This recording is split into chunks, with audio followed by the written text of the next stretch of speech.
ഇനി ജാർഖണ്ഡിലേക്കാണ്. ആദ്യഘട്ട വോട്ടെടുപ്പിൽ ഭേദപ്പെട്ട പോളിംഗ് രേഖപ്പെടുത്തി 65.15% പോളിംഗ് ആണ് ഇതുവരെ രേഖപ്പെടുത്തിയത്.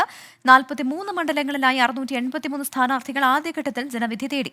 നിശബ്ദ പ്രചാരണ ദിനത്തിൽ കോൺഗ്രസ് പ്രകടന പത്രിക പുറത്തിറക്കിയത് തിരഞ്ഞെടുപ്പ് പെരുമാറ്റച്ചട്ട ലംഘനമെന്ന് ആരോപിച്ച് BJP രംഗത്ത് വന്നു.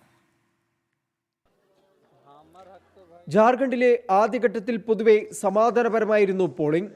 പ്രചാരണത്തിലെ വീറും വാശിയും പോളിംഗിലും പ്രതിഫലിച്ചു. 73% രേഖപ്പെടുത്തിയ ലോഹർദഗ ജില്ലയിലാണ് മികച്ച പോളിംഗ് രേഖപ്പെടുത്തിയത്. ക്രിക്കറ്റ് താരം ധോണിയും ഭാര്യ സാക്ഷിയും റാഞ്ചിയിൽ വോട്ട് രേഖപ്പെടുത്തി. 980 നക്സൽ ബാധിത മേഖലയിലെ ബൂത്തുകളിൽ അതീവ സുരക്ഷ ഒരുക്കിയാണ് പോളിംഗ് നടന്നത്.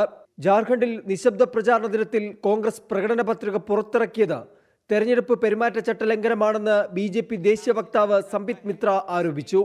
ആദ്യഘട്ട വോട്ടെടുപ്പ് പൂർത്തിയായതോടെ രണ്ടാം ഘട്ടത്തിനുള്ള വാശിയേറിയ പ്രചാരണം മുന്നണികൾ ആരംഭിച്ചു. BJPക്കായി പ്രധാനമന്ത്രി നരേന്ദ്രമോദി ഇന്നും റാലികളിൽ പങ്കെടുത്തു. കോൺഗ്രസ് മുതിർന്ന നേതാക്കൾ സംസ്ഥാനത്തെ പ്രചാരണ രംഗത്ത് സജീവമല്ലാത്തതിൽ ഇന്ത്യ മുന്നണിയിൽ പൊട്ടിത്തെറികളും ഉടലെടുത്തിട്ടുണ്ട്. 24 ഡൽഹി.